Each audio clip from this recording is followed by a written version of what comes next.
สวัสดีค่ะอาจารย์ สวัสดีครับท่านอาจารย์สวัสดีครับ Hello John. Hello everybody.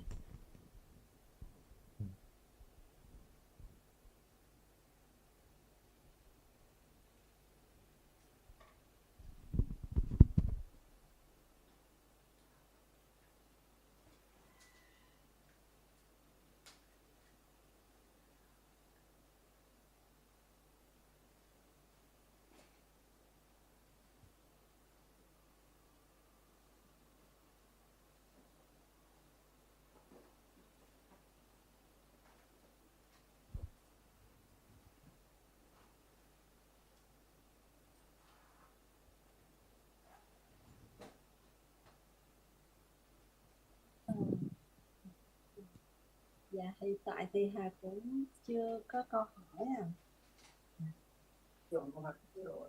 Dạ chưa.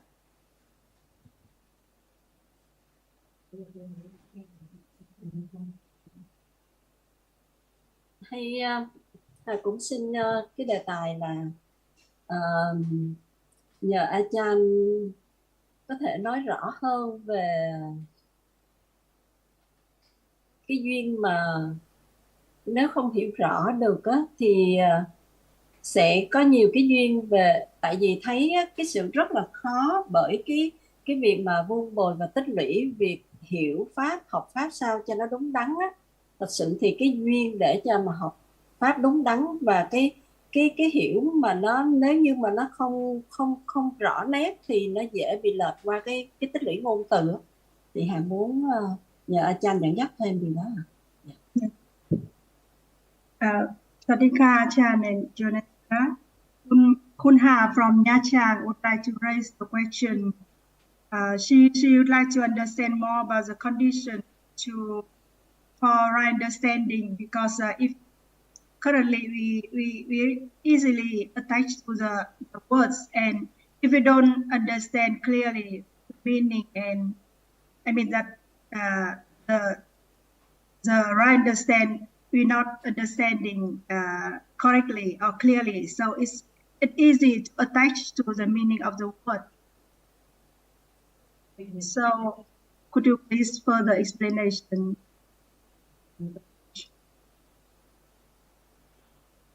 What Ha says is correct. We learn about the different words, the meanings, we read in the Ta học text. những cái từ rất là But as I'm sorry, do you hear me too? yes, Thanh Tâm đợi tí vì bây giờ bạn mới vào, bây giờ mẹ ép được chức năng phiên dịch. Sorry, Sarah, please wait a little bit.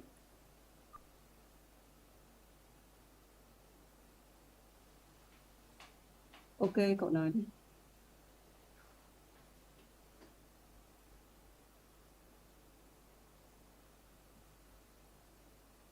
Cậu đang nói bên tiếng Việt.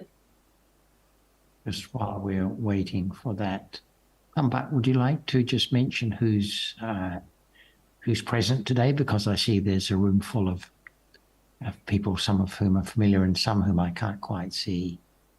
It'd be nice to know. Đúng rồi, bây giờ em nói đi, em dịch đi.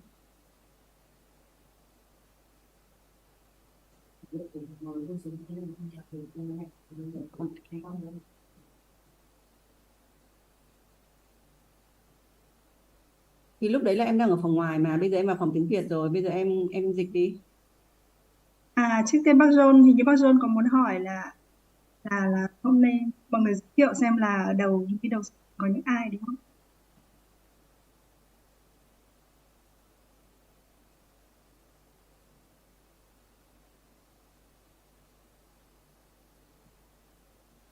Dear John, we have Khun Tambak is a translator, and we have friends gather in Saigon because we have a weekly discussion there. No, not weekly, it's the monthly.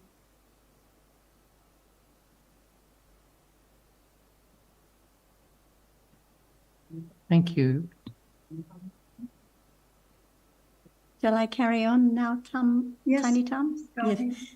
So as Ha from Nha Trang mentioned, that we hear about different words and meanings and we read different suttas, and so quickly we cling to the terms and the details and forget that the condition for right understanding is actually understanding what appears right now.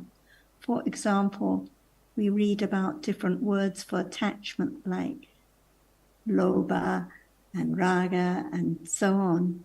But what about the clinging right at this moment when there's seeing of visible object, thinking about our friends, joining the discussion? What about the clinging right now, no matter what word is used or not used? So the study of Dhamma is not the study of words. It's the study of reality, the Dhamma that appears in daily life, even now as we speak. What about seeing now? It can be called seeing in English or Chakku Vijnana in Pali or different term in Vietnamese. But what about the beginning of understanding the reality at this moment that just sees what is visible, just sees the color and is gone instantly, never to arise again? So the understanding of seeing just that reality which sees just what is there. It's not a word, it's not a term, but we can refer to it as a reality, as a khandha, as an element, as a paramatta dhamma, in order to understand a little bit more about the reality itself as not self. But we have to appreciate that the study of Dhamma is the study of the realities themselves, not the words that we use for convenience to communicate. So I know that Ha appreciates this point, and the condition for understanding is therefore the careful considering and attention, the wise attention to what is life at this very moment, what appears right now, sound that is heard, not a voice, not a person, not Sarah. It's just sound that appears at this moment. The world of sound which arises and falls away, gone forever. So the careful considering, the careful attention is the condition for understanding to develop naturally. No I to do anything at all. No I to focus, to concentrate, to understand. So just the careful considering of what appears at this moment that we've heard and discussed many times, but which we have to keep discussing and keep considering again and again.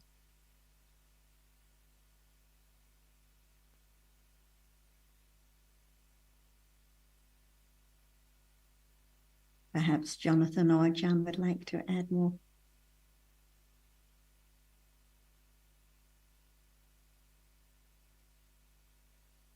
I'll let John speak.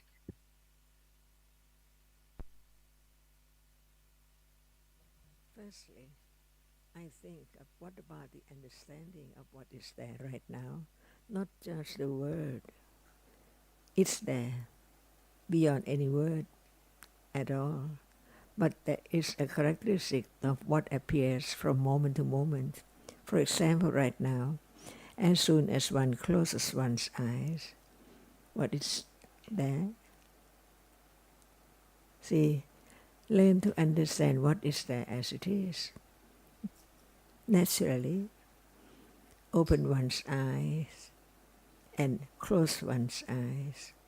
Is there any different? To learn about the truth, about what is there is real, a reality, different from moment to moment. At moment of hearing, what is there? What is there? No one at all. What is there is sound, and that which hears that particular sound only, see? So what is there in a moment? If there is no study considering what is really there, it's one idea about that all the time. For example, what is sound? It's there, but it cannot experience anything at all and then gone instantly. That's why learn to understand what is there is real only when it's there, right? Just learn to understand the truth of each moment that we are studying to understand what is there as it is. As not we think about or take it for something all the time. But in truth, there are only 6 doorways that can appear in a day, every time, every life. Only 6 doorways. So now we learn to understand that what is there seen, what is there heard, what is there tasted, what is there touched. See, all the time, what is there, what is there. Learn to understand the absolute truth when it appears as it is. For example, begin to want to understand the truth of what?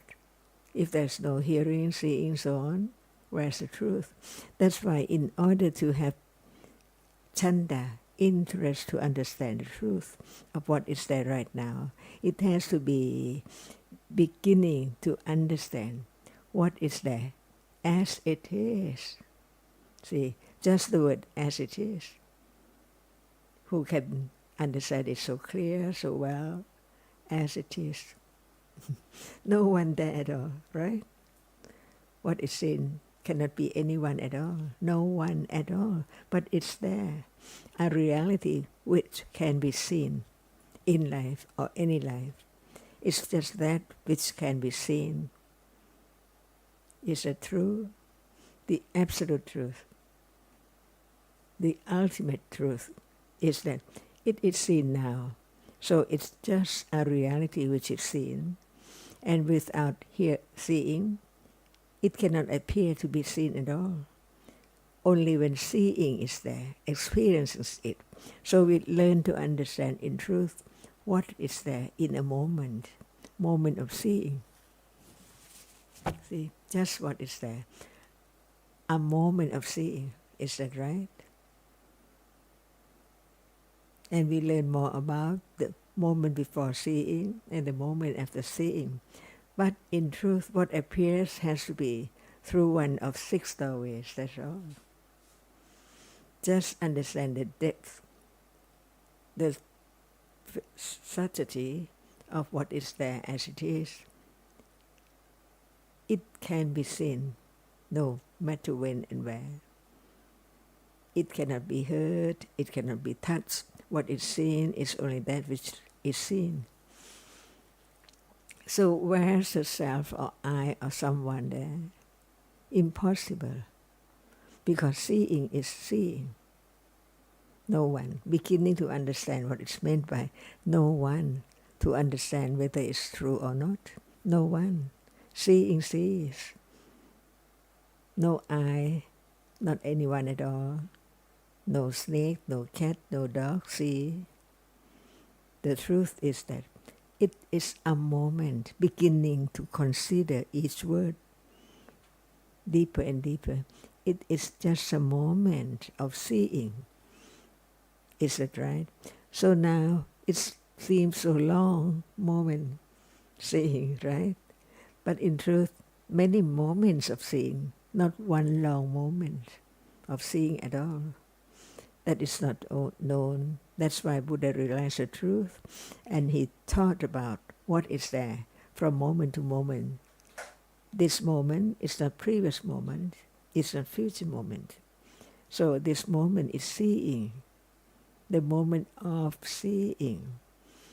And even we are talking about it, the moment of seeing now is not the moment just a moment ago. It's not the seeing which hasn't come yet. So this is the truth. What is there is not permanent at all, but it's not known until there is more understanding. little by little, of that which is there. Because there is not only seeing in life. So learn a little more about hearing. It's not moment of seeing, different moment. So if there is the idea of self, where is the self which saw what were there just a moment ago? Never arise again. So a moment of hearing is just a moment of hearing only, not moment of thinking, not moment of seeing or tasting at all. Just one moment, from moment to moment, moves on by conditions. That's all. Is it true? In order to have firm confidence of what is there is true and what is there is not true. What is true is a reality which is real. It has its own characteristic. Is that right? Seeing cannot be that which is seen. It has its own characteristic of arise to see, just arise to see. That's all. That is seeing. So it's not just we think that is seeing, but in truth, no more at all about seeing. Just say it sees. But it sees means it in a moment of seeing.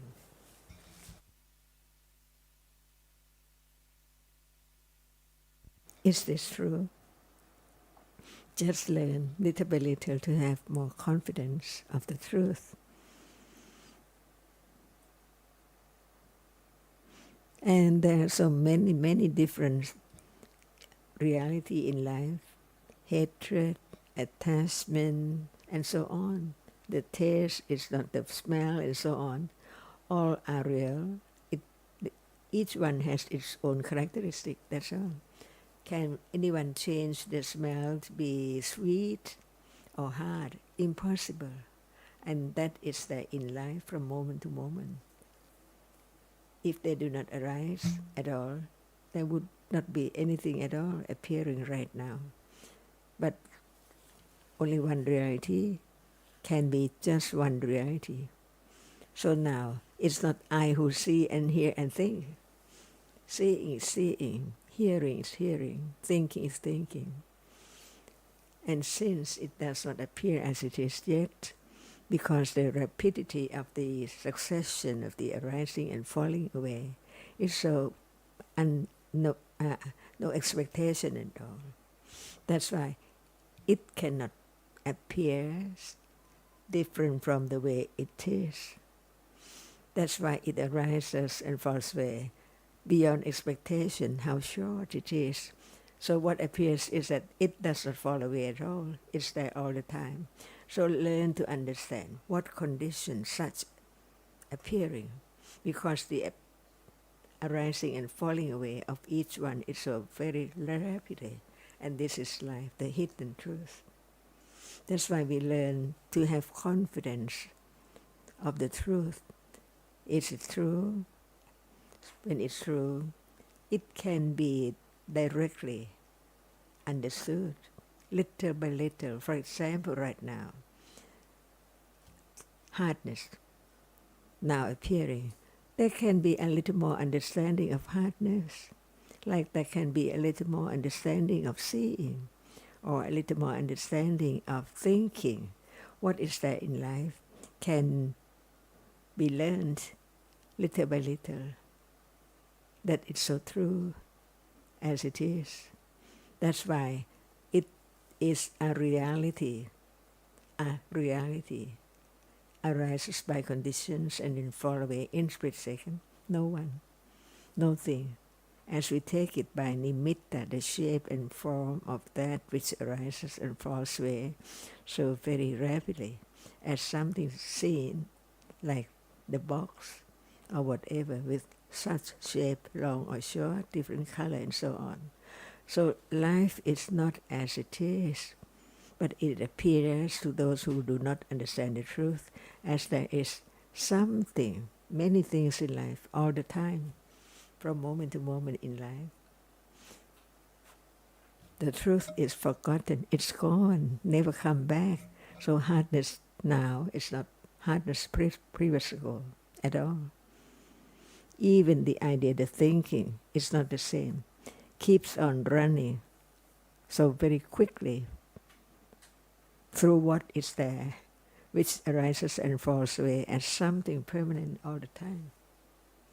Is that true? Not just to follow, but to develop, to understand firmer and firmer of it's as it is, not anyone or anything at all.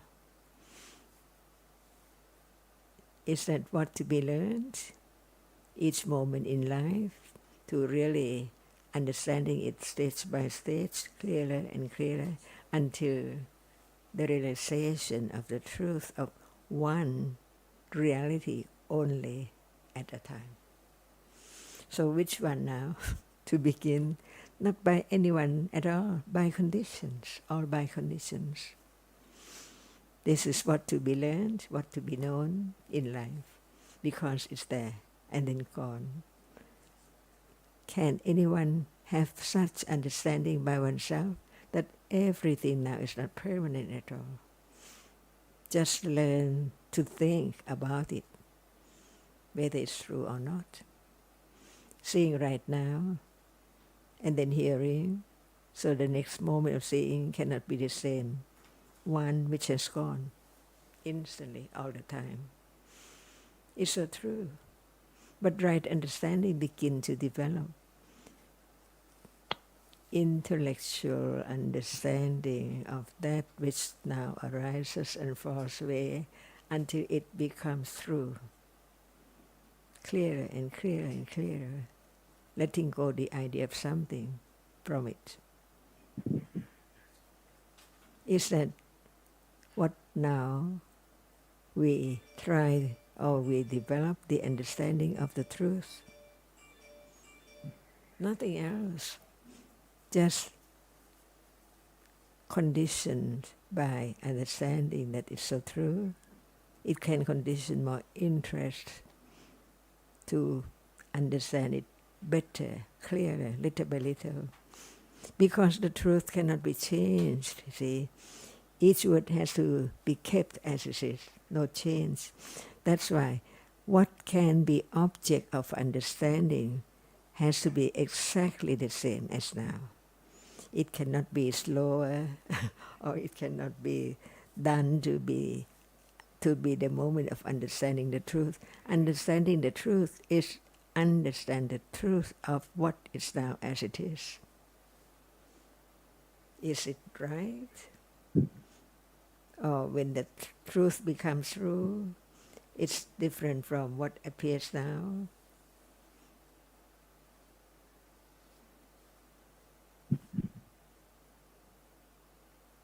But the difference is now, even what appears or what is appearing, no understanding of the truth of it.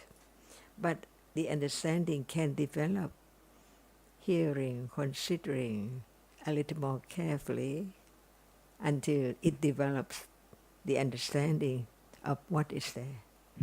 No matter it comes in the future, long or short, but right understanding develops on and on of what is there, gradually, little by little, to be accustomed to the reality, to the nature of it, which does not appear. For example, that which experiences from birth, the chief of experiencing. If we don't talk about its nature at all, no way to understand the truth that it's now, every moment in life is there. Without it, nothing can appear at all.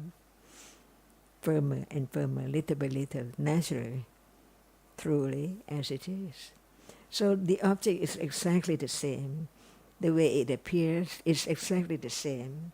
But the understanding of one reality develop to be another one, another one, another one, until whatever is there in life is known as it is. To let go the idea of self, accumulated eons and eons and eons, uncountable eons, not to arise again, completely eradicated. Not understanding anything else, but what is there right now? Otherwise, there cannot be any understanding of anything at all. So we're talking about what is there, little by little. So many things as we learn, citta and cetasika and function, different characteristics. So understanding can develop to understand one by one, clearer and clearer, no matter what, no selection, no choice by conditions. For example, when one is asked, what is that? Some would say thinking, and some would say seeing. See, they are there right now, depending on condition, which will be object of considering and understanding little by little. Can there be other way?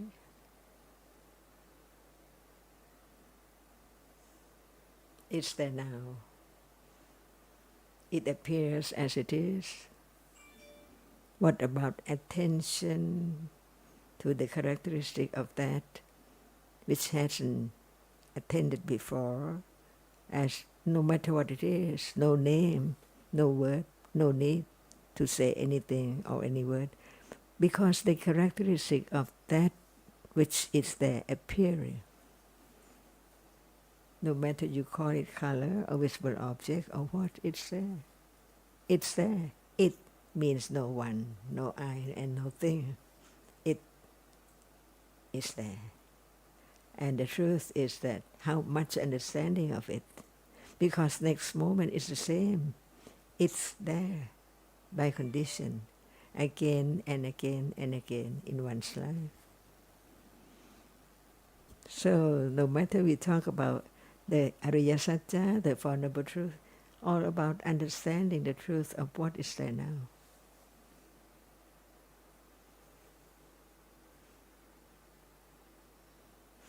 So what And about when you, ignorance, see, accumulated, so very strong. So the understanding just develop against the current of ignorance and attachment right now.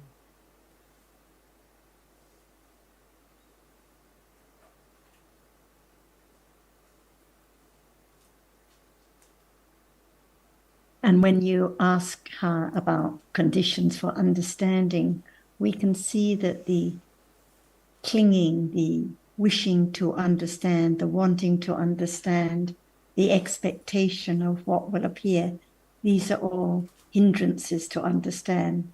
So the clinging and the ignorance has to be understood. And when Ajahn says we develop understanding of the truth, of course, in truth, there's no we that does anything, but the understanding itself has to develop. So every word we hear, even when Ajahn or someone else is speaking, has to be considered carefully in order to appreciate there are only dhammas, no one that can do anything. And we hear a lot about the patience. There has to be so much patience, the development of so much khanti to let go of the clinging and expecting and trying and wishing to do something in order for understanding to just develop very naturally, no one to do anything at all. And with the understanding, the wholesome interest, chanda, develops with it, and the other wholesome qualities. This morning in the Chinese discussion, we were talking about the first noble truth of dukkha. And there are different kinds of dukkha, but when we're talking about dukkha, we're talking about the reality at this moment.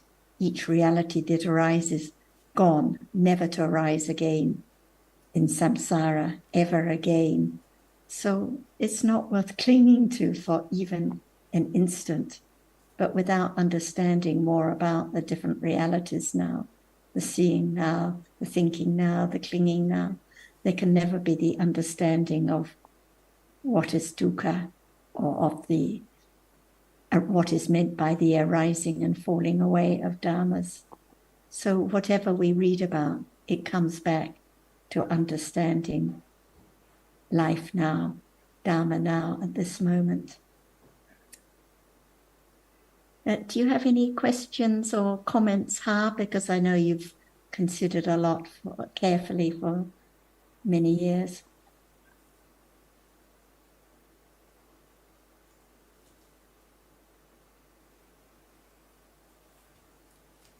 Con được nghe nãy giờ từ Ajahn dạy rất là giá trị và bổ ích thì có cái duyên để thấy rằng là thì giờ khi mà được nghe những điều đó, con thấy mọi thứ giống như nó bị tan rã.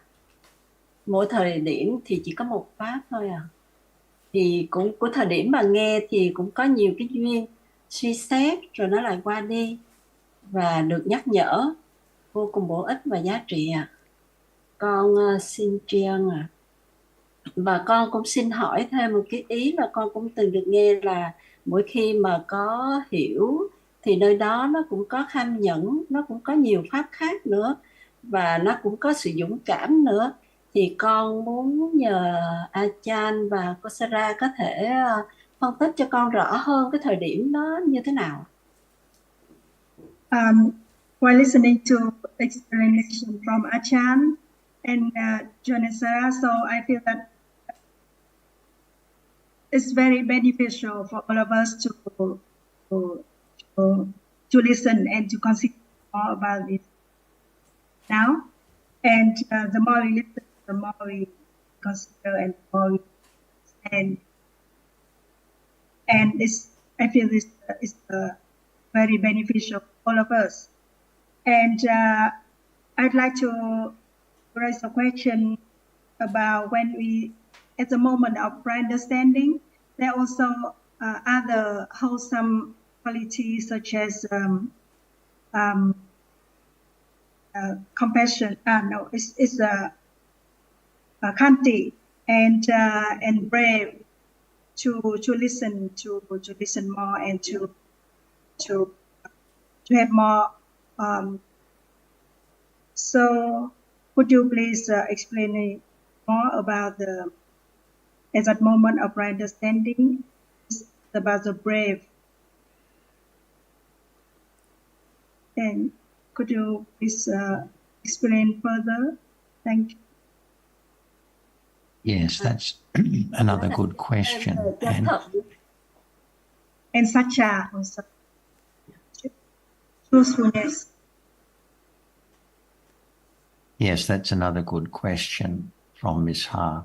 And before getting on to that, I would just like to speak a little bit on her original question, because the conditions for right understanding, we all know what they are, but we don't always remember, that we don't always have them all in mind, especially after we've been perhaps studying the Dhamma for some time. We may find ourselves focusing on certain things and forgetting certain others. So the Buddha in the suttas, of course, mentioned what these factors are, but I'll just mention a few random ones that come to my mind.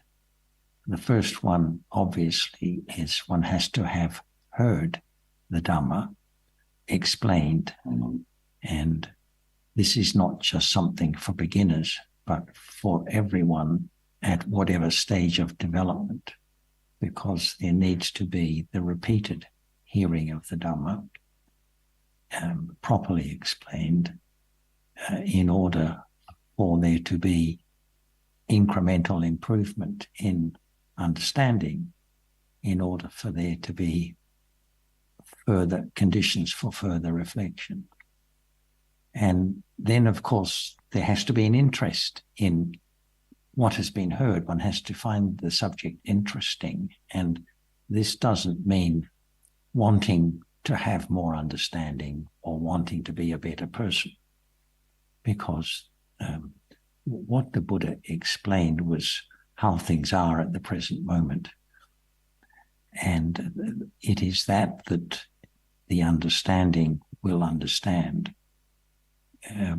the attributes of the person of highly developed understanding do not become apparent until understanding has been developed for quite some time. So it's no good us wanting to be like the person of highly developed understanding from the beginning. That would be another hindrance to the development of understanding. And so if one does have an interest in the Dhamma as it's been explained, one will find oneself thinking about what has been heard. And this reflection is another one of the factors mentioned by the Buddha specifically.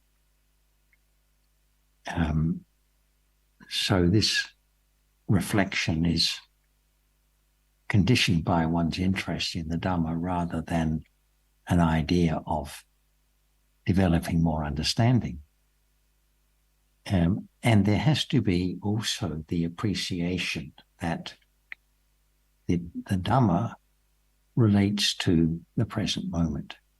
The whole of the Buddha's teaching relates to what is happening now, rather than being a description of something that is happening out there to the rest of the world or to the world in general.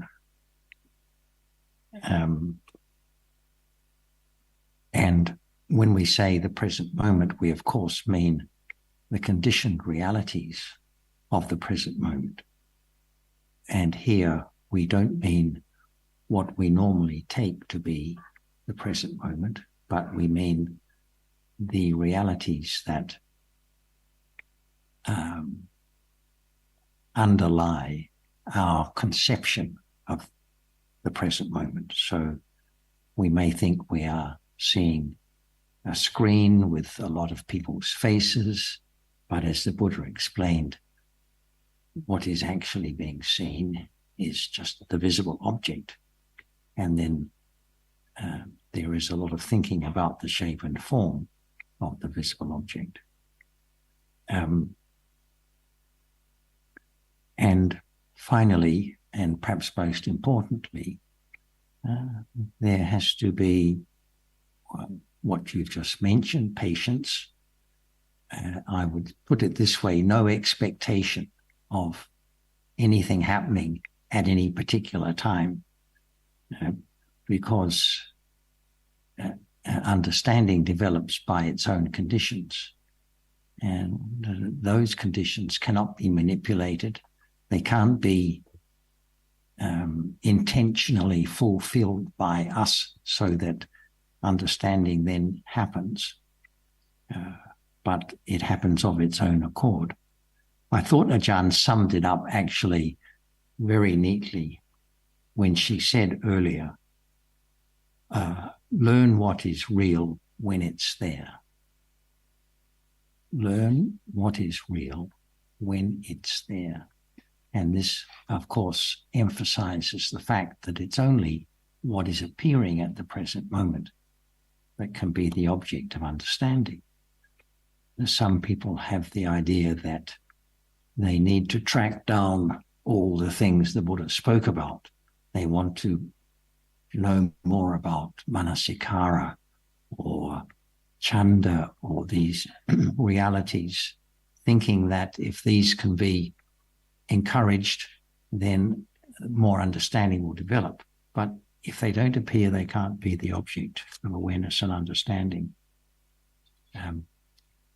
So I think all of these factors apply regardless of how long one has been studying the Dhamma, but it's helpful to remember that they are conditions that pertain to everyone.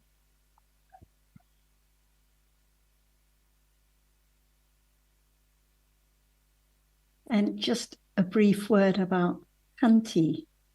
We think about patience to sit quietly in the discussion room in Ho Chi Minh, or to wait for dinner later, or not to interrupt, or so on, conventional ideas of patience. But when we learn about Khanti, this is the patience with regard to what is real at this very moment. Patience to understand just what appears as it is. If it's seeing now, no use wishing for it to be hearing. If it's a strong attachment, that is as it is. If there's grief or unhappiness, that is as it is. So it's the patience to understand just what appears now. It's not patience to sit quietly without moving for 2 hours, or the patience to do without anything to eat for 2 hours. It's the patience to understand just what is appearing now, just as it is. And the patience has to develop on and on with understanding. And it's an aspect of virya, cetasika. So the strong patience that develops with understanding, to be patient to the reality that is conditioned at this moment and gone instantly, without clinging or expecting or wishing for it to be another one. And the courage is also an aspect of virya. So it takes courage to let go of the idea of I that can do something, I that can understand, I that can develop the path. Courage to understand just what is appearing at this moment, and the truthfulness to understand what is here and now. So they all overlap. They're all factors that are part of the development of understanding the truth. More and more patience, courage, truthfulness to let go of the idea of I, deeper and deeper. But I'm sure Ajahn will have more to add on these points as well. Understanding grows very, very slowly. So very slowly, comparing to the accumulation of ignorance and attachment of whatever is there. So even just a question, what is that? To be answered because of thinking over it, of the truth. It's so true, this moment. So what is there now? No one thought about ignorance.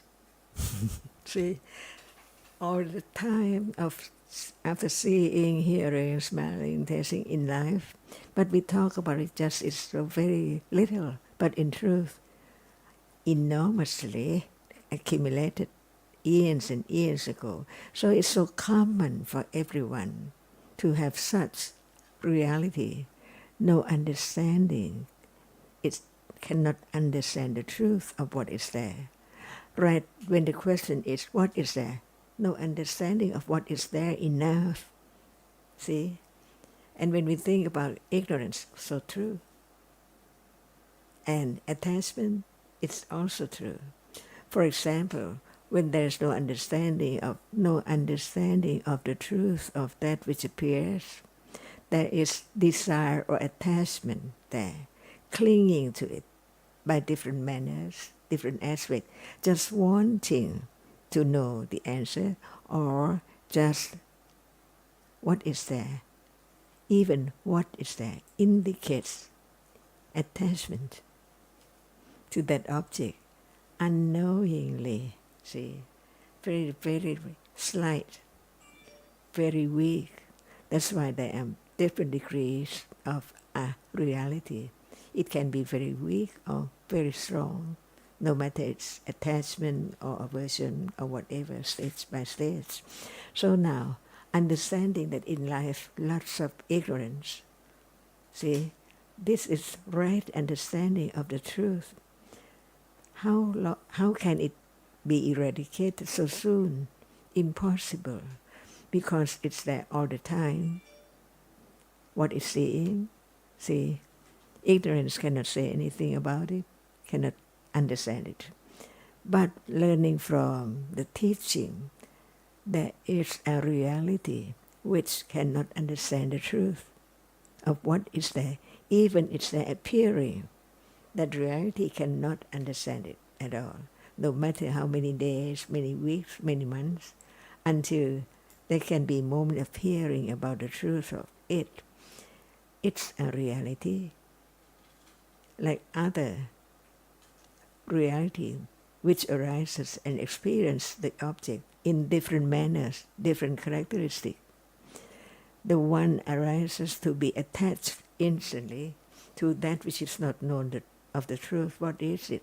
It's already attached to that which appears, usually attached to whatever appears, right? Because ignorance, that's why learn to understand how much ignorance has been accumulated time to time, moment to moment, years and years. It can be joy to know the truth. The truth is so true that it can be known even not now, but when the understanding develops on and on, the developing of understanding itself, letting go, ignorance and attachment, not in word. We don't have to compare how much, because it's so enormous and just some moment of it.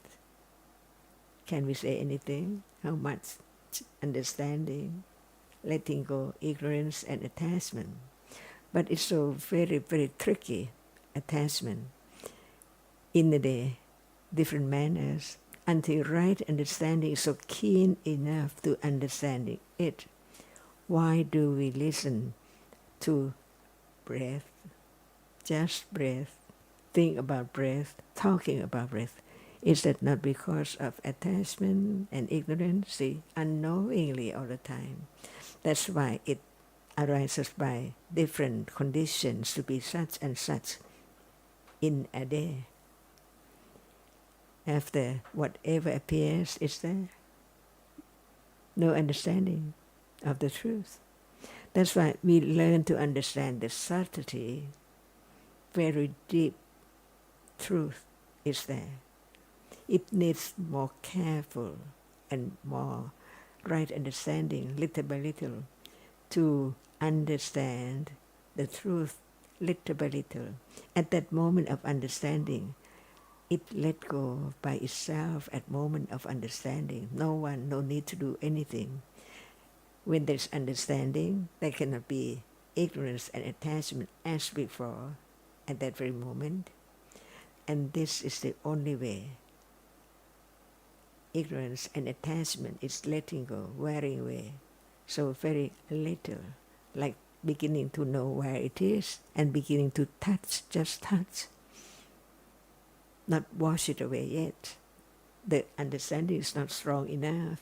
It has to develop to the degree that it can understand more. At moment of understanding, there's no doubt and there's no ignorance and attachment to that object. No need to do anything because it's the function of right understanding itself. So now, a little more understanding than a moment ago when we don't talk about it, see. Nothing to be done because what is there is conditioned. And the characteristic is there as by conditions. Any moment, no need to change because it's all gone. No idea to understand this, breath and so on, because what is there now has arisen to be known. Whatever hasn't arisen yet cannot be known. So what about breath? What about seeing right now?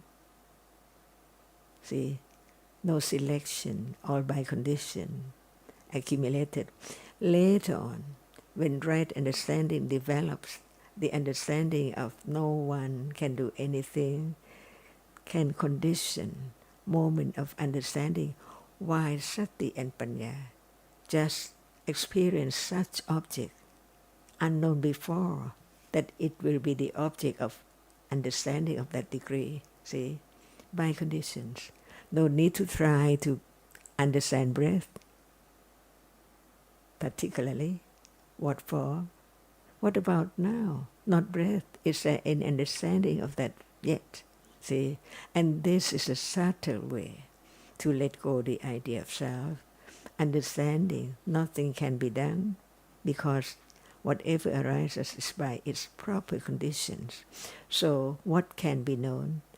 It's not that which hasn't arisen yet. Don't try to have breath as object or this or that as object, because what is there now? If it's not known, ignorance is there, attachment is there, pile up each moment. And this is the only way to let go. Attachment, because understanding is there. It cannot condition attachment to the object which is known as it just in a moment and then gone, never to arise again. And what can be known is only that which now appears because it's there already to be known. It's conditioned already to be now appearing. And when there's no understanding, ignorance and attachment keeps on arising and falling away. More and more and more and more and more.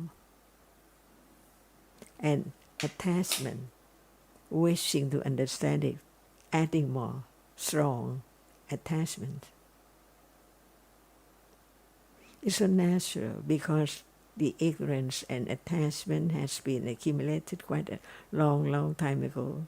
So how can we wish to not to have it anymore? But to be understanding or understand what is there little by little. That which is there now, see, even is gone. No need to say whether it's the past one or the present one and the future has come to be the present moment now. No need at all. Because it's there not to think about how come, how long it's there and so on, but it's there just to be understood because it's still there. And we learned from the very beginning, whatever arises falls away instantly. So it doesn't matter what moment is there, but it's there to be known. And it can be known because it's still there as it is. So what is there? See, what is seen, people and things, beginning to understand the truth.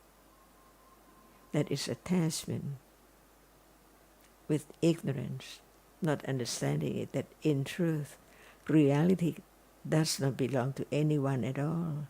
It's there by conditions, so very shortly, in split seconds and then gone. But when there's ignorance, it is attached to that as it's still there, as something, because the dots of what is seen condition the moment of thinking about the shape, the line, curve, or straight, and on, as something with different color. See, ignorance all the time, when there's no understanding of the truth, that it's there, in truth, different colors.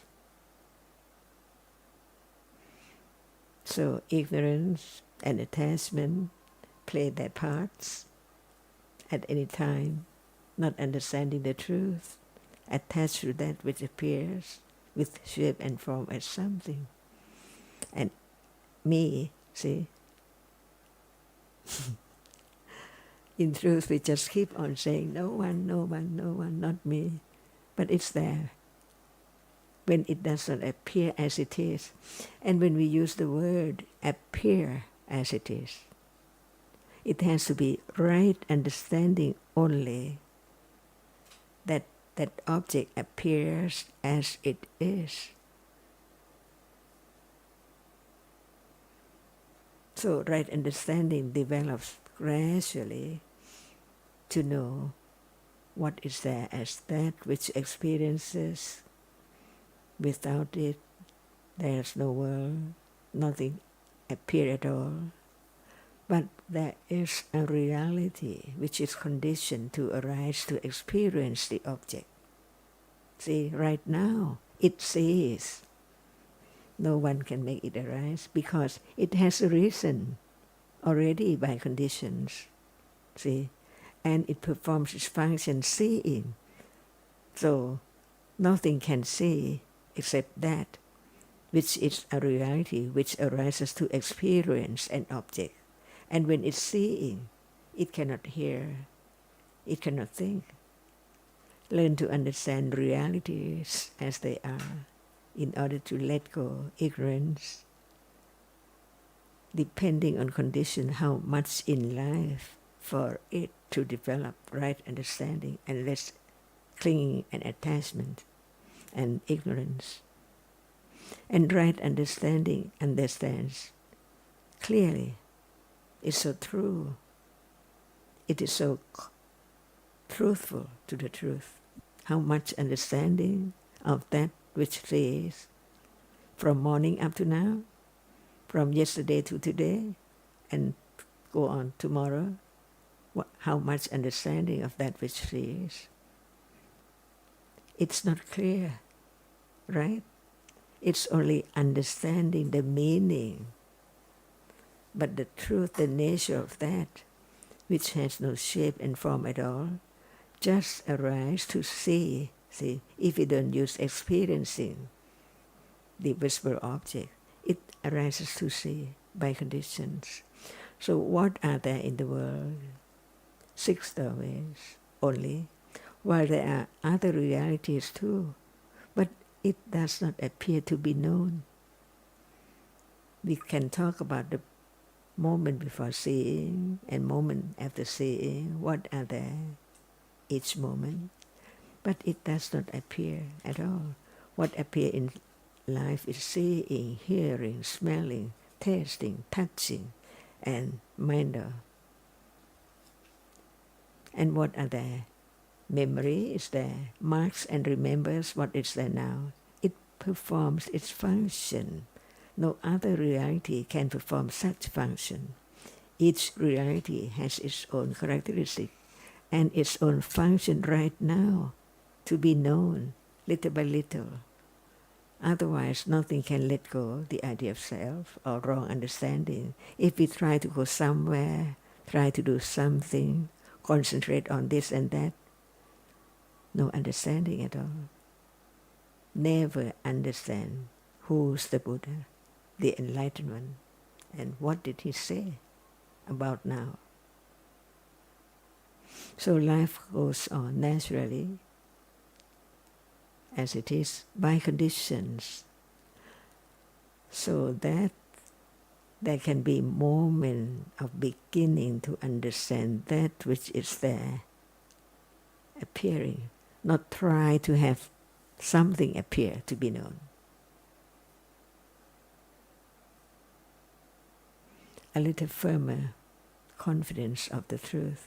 That's why the parami is so very important. Because at moment of kusala, akusala cannot arise. Less and less moment for akusala to arise. And a little more of understanding, developing at moment when it's there, little by little. So it's dukkha good. Does anyone better have unpleasant feeling? Life is so nothing, just seeing, hearing, born to die, experiences before death, whatever is there, and then die. No memory of what is there. Even yesterday, see? Could it be remembered so clear as it happens at that very moment? Impossible. Life goes on with ignorance and attachment until the moment of enlightened truth of the enlightened one is there. So very precious moment of beginning to understand what is there as it is, all gone, just born to experience and then die. Whereas all that has been experienced, no more, all gone, even right now. And that is dukkha, the ultimate truth of this moment. No one can hurry to understand this, but consider each word to be condition, foundation to live on with precious moments, understanding life as it is, no matter what happened by conditions. That's why Buddha taught about kusala and akusala. It's useless to cry over something, no use at all, unpleasant and also unwholesome moments, thinking of that which no more there, even right now, see. That's why the more understanding of the truth, more respect to enlightened one. And what's the enlightened one? The virtues of wisdom, purity, and compassion by conditions, by right understanding. So right understanding develops together with more and more wholesome moments, because no one owns anything at all. It's so common for arising and falling away, gone.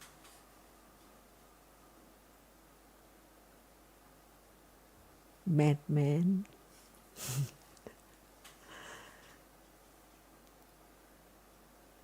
So many words in the teachings are very useful, helpful, meaningful, very precious at moment of understand the truth. Death can be any moment, like seeing can arise any moment. No different at all, because actually there's no one. Only what is conditioned is already conditioned when it's there. And so short and then gone. What's the use? No one there at all. It's only the process of that which arises and falls away, different moments. That's why learn to understand the absolute truth of what is there now. There must be a reality which experiences what is there now. Otherwise, no world, no thing appear at all, no reality, no color, no sound, no taste, no touch, no hardness. So it is only that which no one can stop, it's arising. That's why learn to understand what condition what. That's all. To let go ignorance and doubt, understand little by little the complex of this moment. So very complex. So what about that which sees? See, it's a reality. Nothing can perform that function to see.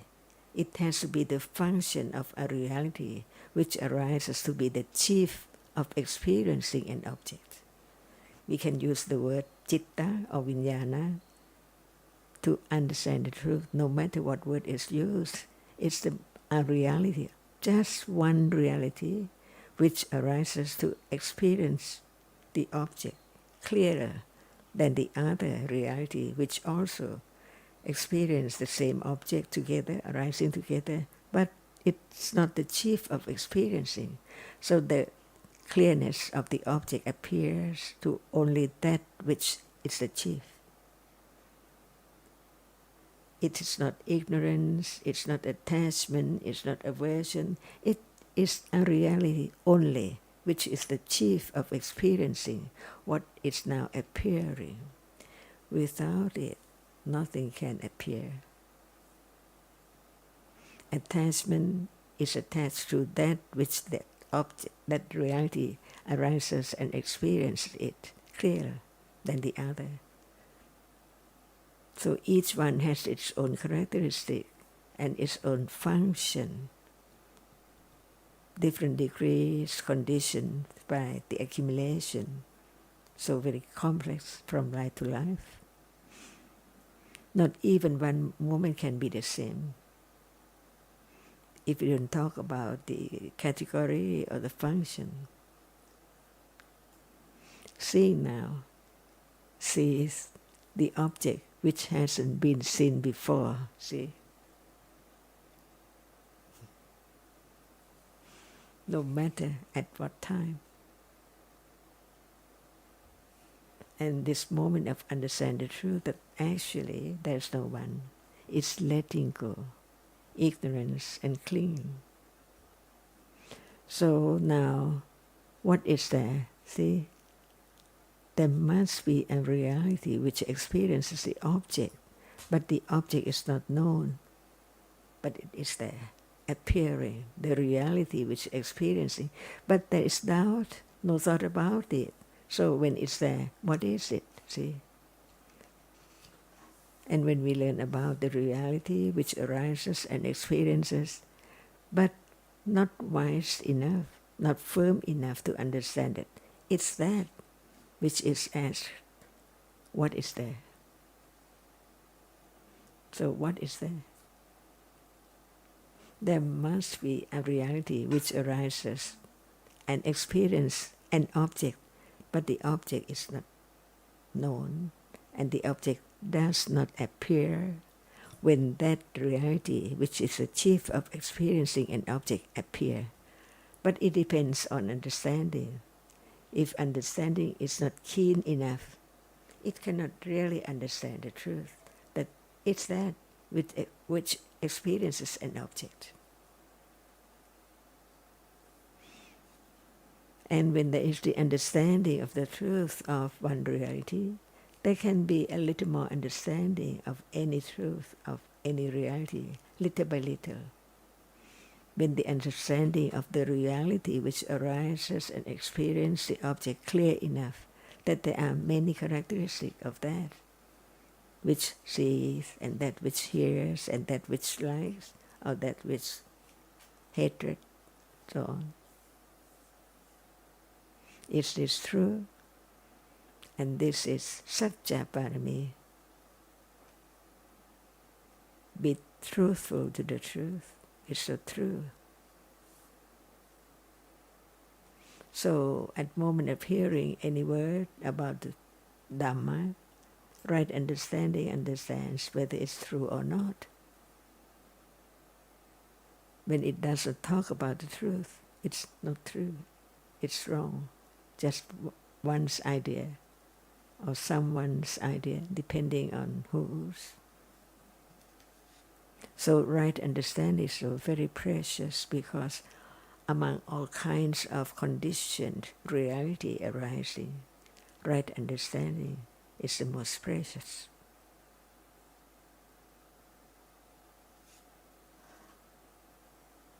The best of all.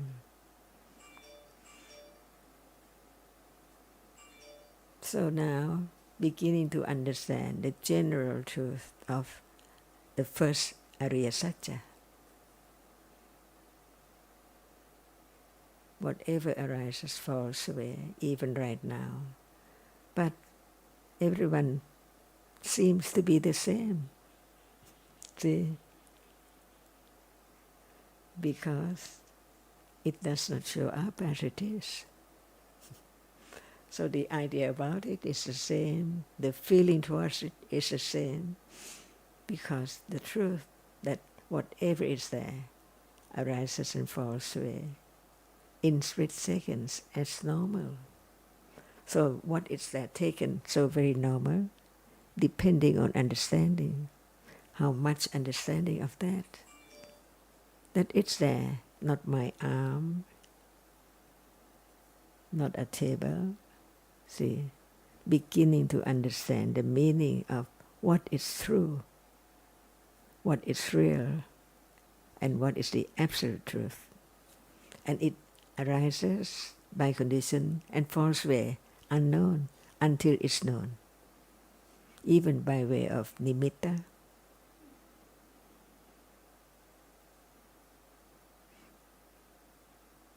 So when we read Tipitaka, the words about the truth from the Buddha, the enlightened one, the understand the meaning of it.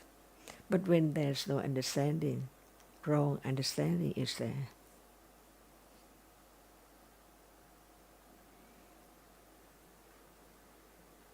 And this is very gradually accumulated from moment to moment to become stronger and stronger until it's strong enough to experience the truth as it is, stage by stage. The difference between intellectual understanding and the moment of when it's there understanding what that hasn't been understood before. As no one, hardness is just hardness.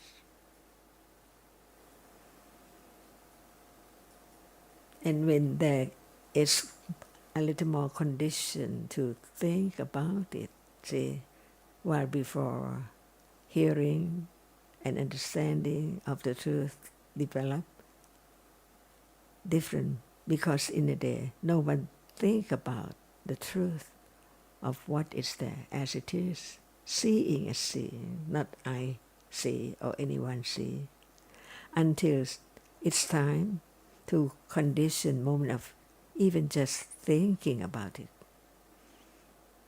more or less, short or long, depending on conditions.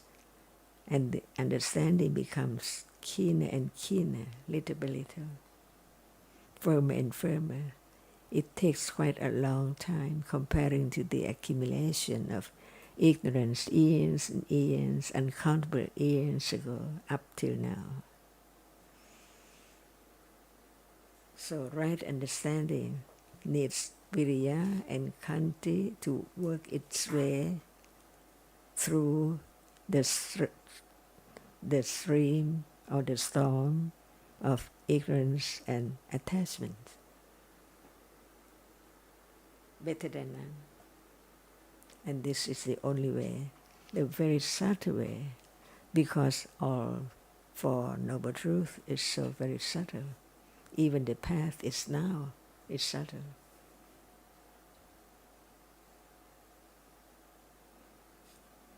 So nothing to be done. Life goes on, laughing, crying, thinking, happy feeling and pleasant feeling by conditions. And that is to be known that what stage of understanding is there.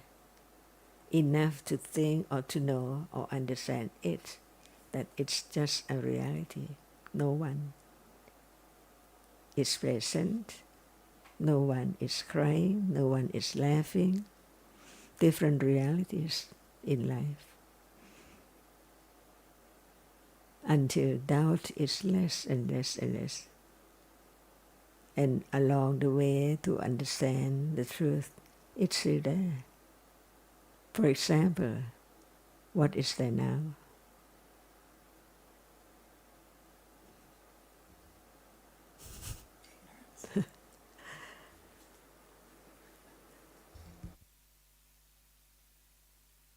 Last week, I remember at the end of the discussion, someone mentioned that some people have the idea of an image of purity and talk about becoming a monk or nun because they have an image of a pure life. And we just briefly mentioned that without understanding more about the subtlety of dhammas, the subtlety of kusala and akusala now, actually nothing can be understood about the development of purity, which can only develop with understanding. We have an idea of the outer appearance, the outer image, what looks like purity. But what about the citta now? If there's no understanding of Dhamma as anatta now, if it's still the clinging to I, what is the use in any particular outer appearance? So conventionally we think of the outer appearance and then work in, but when we study Dhamma, we consider the inner appearance, the inner true nature of dharmas, which has its effect. So purity is not anything to do with the appearance or the kind of clothes or the movements that are made or the place where one lives, but it comes down to the understanding of the truth of dharmas at this moment, the understanding with patience to know and be aware of just what appears now, no matter happiness, sadness, or whatever it is. So any word, even a word like purity, has to be considered very carefully. Otherwise, we just cling to our usual ideas, cling to appearances, think about people and places and special clothes and special ways of life, and think about seclusion in terms of living in a forest or temple, but not understanding what is the true meaning of seclusion now, the true meaning of nekama or renunciation now, the true meaning of purity now. So each word has to be considered very carefully.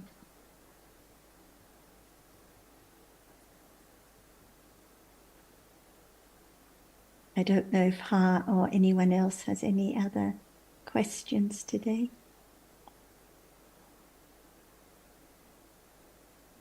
Anh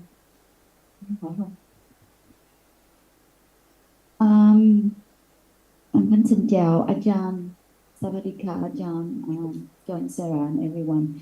I have to speak Vietnamese since I'm in the meeting room. Con nói tiếng Việt với mọi người.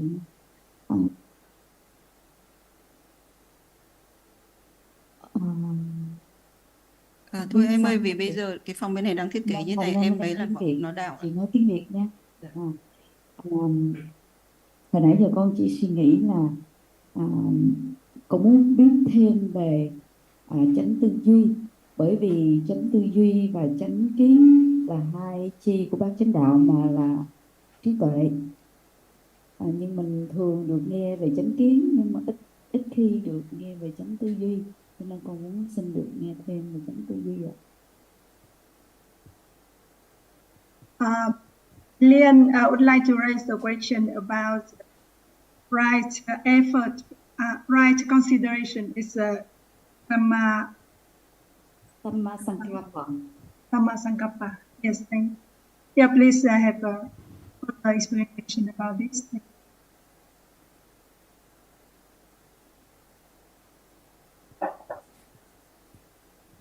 Samasankappa is not right effort. It's vitaka. Oh, it's vitaka. It's corrected. Okay. Yes. It's vitaka cetasika. Yes. So as we know, after seeing, hearing, smelling, tasting, and touching, vitaka arises with every citta. We're not talking about jhana cittas, but in daily life, touching the object which the citta and the other cetasikas experience. So at any moment of thinking, whenever the attachment arises, aversion arises, vitaka is there leading the citta and the other cetasikas to its object. So when vitaka arises with right understanding, the vitaka leads the right understanding to the object, to the reality appearing now to be understood. Without samasankappa, without vitaka cetasika, the right understanding cannot experience that object. The citta cannot experience that object. The other cetasikas, the other power factors, cannot experience the object. So it is the reality that leads the understanding to its object, just like now it leads the clinging to the object, it leads the aversion to the object, it leads the whatever citta it is, the citta with thinking about this or that, to that particular object that is experienced. no one that does anything, no one that thinks, no one that touches that object, no one that leads there. It's just the cetasika which arises. And when it arises with right understanding, of course, it's sobana citta. It's a wholesome citta arising at that moment. So even now, when there's just a little wise consideration, not right understanding that directly understands the reality, but even considering about the nature of seeing now, Vitakka leads to that concept, to the nimitta about seeing in order for the understanding to experience it. And when the seeing is understood directly, it is Vitakka that leads to the nimitta of the reality itself. For understanding, to understand, sati to be aware, concentration to concentrate, virya to be effortful towards that object, and so on. Any other question about that, Leanne? Dạ. Sau con nghe hai cái tâm sở tầm và tâm sở hướng tâm, nghe nó rất là giống nhau. Như vậy thì cái nào nó cũng dẫn tâm đến đối tượng, tâm và các tâm sở đồng sinh đến đối tượng. Nếu như vậy thì cũng có thể giúp giải thích cho nó rõ hơn cái sự khác biệt giữa hai cái tâm sở đó. There's a confusion between the two cetasika, is manasikara and vitakka. So it's both of them also the lead help the chitta to reach the object. So please differentiate between two cetasika. So the manasikara arises with every citta, even at moments of seeing or hearing any citta at all, and it attends to what is experienced. It doesn't lead to, it just attends to whatever is experienced, no matter it's visible object or sound, or at moments of kusala and akusala, it attends wisely or unwisely, yoniso or ayoniso, manasikara at those moments. So it just attends to what is experienced, the object that phassa has contacted, the object that vitakka has led to, the object that ekaggata has focused on.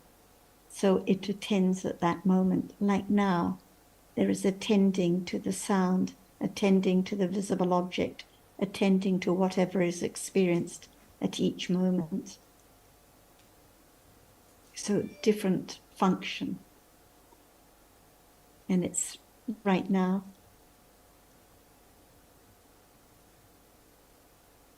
But because the characteristic doesn't appear, so that's why there is confusion and mixing it up. So what's important is not the term or the label, as Ha mentioned at the start, but just understanding the characteristic when it appears. Sometimes there is particular attending, like when listening now, there is attending, sometimes strongly, sometimes not so strongly. When turning on the television, there is attending to what is heard. When driving a car, there is attending to what is seen. So that characteristic can appear, but most of the time it doesn't appear, different from the characteristic of vitakka, touching or leading to the object, especially at moments of thinking, for example. Perhaps Jonathan or Ajahn would like to add more about these realities.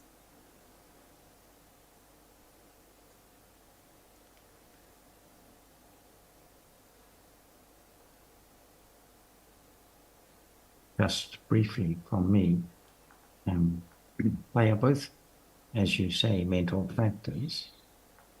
which perform different functions, slightly different functions.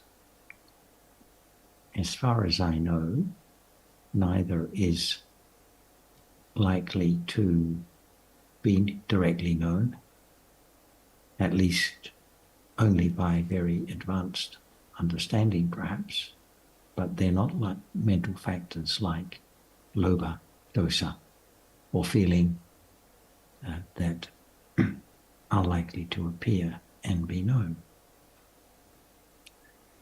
As regards why one is one of the Eightfold Path factors and the other is not, this is not specifically explained in the text. So we are just left to wonder.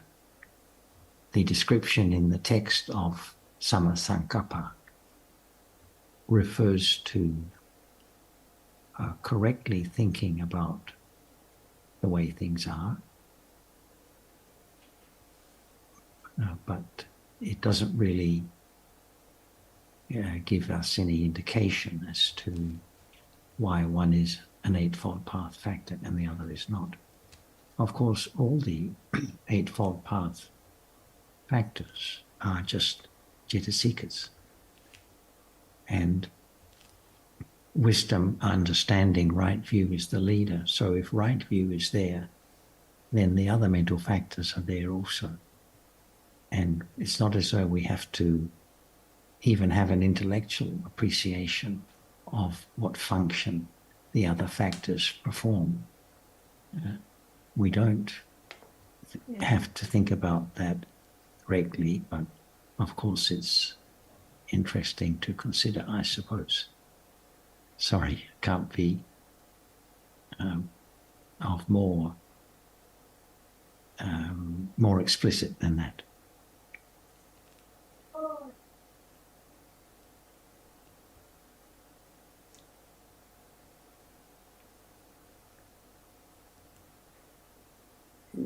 Jonathan, như vậy có nghĩa là có chánh kiến thì sẽ có chánh tư duy, nó tự động nó sinh khởi cùng nhau, hỗ trợ lẫn nhau, có phải như vậy không? Thank you for your explanation, Yonasara. And as my understanding, if there's a right understanding, there's a correctly thinking. Oh, now khi mà nghe hàng dịch như vậy thì con lại có một cái câu hỏi kế tiếp, đó là cái cách dịch chánh tư duy Sammasankappa đó, dịch là thinking correctly hay thinking rightly, thì có đúng không? Cái đó có phải là lời dịch đúng đắn không? Đương nhiên cái chữ right intention là không đúng rồi, nhưng mà cái thinking correctly hay thinking rightly giống như Hằng vừa nói đó, thì cái lời dịch như vậy có đúng không? Có chuẩn xác hay không ạ? Can I ask if we translate the Sammasankappa as correctly thinking or right thinking? Is good or correct? It can be misleading. Yes. Because in English, conventionally, we thinking about ideas and concepts, but when we're talking about Sammaditthi and Sammasankappa of the path, we're talking about the direct understanding of realities. So the object is the reality, the nimitta of the reality, not the idea. So it is the right understanding of the reality which the Sammasankappa has led to. So the citta itself, we can say it has a function of thinking, but actually at that moment, it is the experiencing directly of the object by the citta, the Sammaditthi, the Sammasankappa, and the other Cetasikas. So it doesn't matter what words we use, but there has to be the understanding, like even now, when there's the understanding of seeing, if it appears now, it's not thinking about what seeing is and what its function is and what the object is. It is the understanding of the reality itself when it appears. And without vitakka, there cannot be that understanding.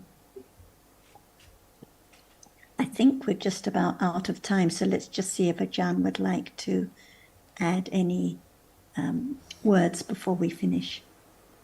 What can be known is that which appears. Isn't that right? No matter it is what kind of reality. When vitakka is not there to be known, can there be the understanding of it? But there can be some thought, thinking about the truth of it, which is different from other reality. So begin to consider little by little of each one. Vitakka is not manasikara and so on. And the truth can be learned because what citta that it arises with is very important too. For example, seeing just sees, right? And after seeing has fallen away, there must be other reality arising to the next citta instantly. And vitakka is there. Why? It has to be there. Condition that moment which experience the object without seeing. Because seeing is only one moment of seeing which performs the function of experiencing the visible object or that which is there impinged on the eye base. But the next moment, experience that object, but experienced by way that not seeing, but having that object as the object. That's why vitakka is there. So begin to understand the characteristic of vitakka little by little to be known. But it can be known directly when it appears. Like seeing now, see, it's there appearing. So there can be thinking, considering about the reality which sees, because it's that reality which sees. That's why I learn to understand what citta arises with, how many citasikas. Please excuse me, whilst walking here to the foundation, the thought came, what is there now? Ignorance with clinging, attachment, and then suffering. So for future discussion, because time is already out, but just the characteristic of suffering, how clinging leads to suffering. And I also wanted to ask about, is there a Pali term for transcendence? Suffering's always there, but the characteristic of it, the nature of it, it's so all-pervasive, and much of the time is the aversion and the dosa to it, rather than it's there to be understood, even at the most basic intellectual level.